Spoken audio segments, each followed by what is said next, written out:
છે પૂજ્ય સ્વામીજીએ પણ કહ્યું અને હું પણ કહું છું કે આ યાત્રા તમારા જીવનની 4 ધામની યાત્રા કરતા વિશેષ છે.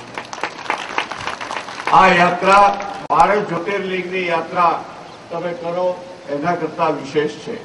આ યાત્રા સમગ્ર દેશના 52 શક્તિપીઠોની યાત્રા કરો એના કરતા પણ આ યાત્રા વિશેષ છે. અને એવા યાત્રિકોના ચરણોમાં સ્વામીજીની સાથે હું પણ આપ સૌને વંદન કરું છું. પેલી દીકરીઓએ 2 લાખ પત્રો લખ્યા છે 12 મિનિટની અંદર. એ પત્રના સંદેશોના પરિણામે સુરતથી આવેલો સંદેશો, તાપીના કિનારેથી આવેલો સંદેશો, સોમનાથના સાગરના કિનારેથી આવેલો એ સંદેશો સૌના હૃદય સુધી પહોંચશે. એ દીકરીઓને વંદન કરું છું કે જેમણે 12 મિનિટના સમયગાળાની અંદર 12 લાખ કાગળો લખ્યા.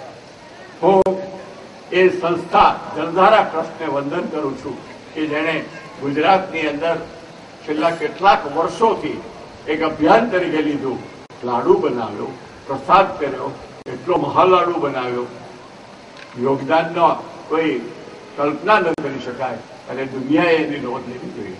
હું આરોગ્ય મંત્રી હતું, તમે મથુરભાઈને કીધું કે તમારો લાડુ જે છે ને એનો પ્રસાદ યુનિસેફ સુધી પહોંચ્યો નહીં, પણ યુનિસેફે સમગ્ર વિશ્વની અંદર યુનિસેફની શાખાઓને કહ્યું કે ગુજરાતની અંદર આવું થઈ રહ્યું.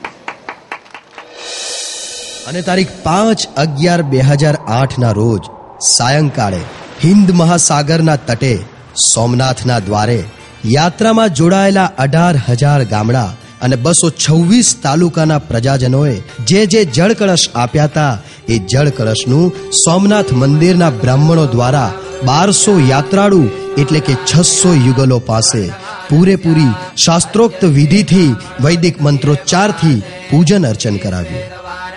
અને ત્યારબાદ તમામ જળ કળશ શિર પર ધારણ કરી પૂજન વિધિ સહિત જય સોમનાથનું ઉચ્ચારણ કરી સોમનાથના ગુગવતા દરિયા કિનારે આ સૌમ્ય, મીઠું અને સંકલ્પિત જળ દરિયાદેવને સમર્પિત કરી બધાએ પ્રાર્થના કરી કે હે દરિયાદેવ, હે સોમનાથ મહાદેવ, દેશ દુનિયામાં હવે દીકરીની ગર્ભમાં જ ભ્રૂણ હત્યા ન થાય એવી સદબુદ્ધિ અમને સર્વે સમાજને આપજો એવી પ્રાર્થના.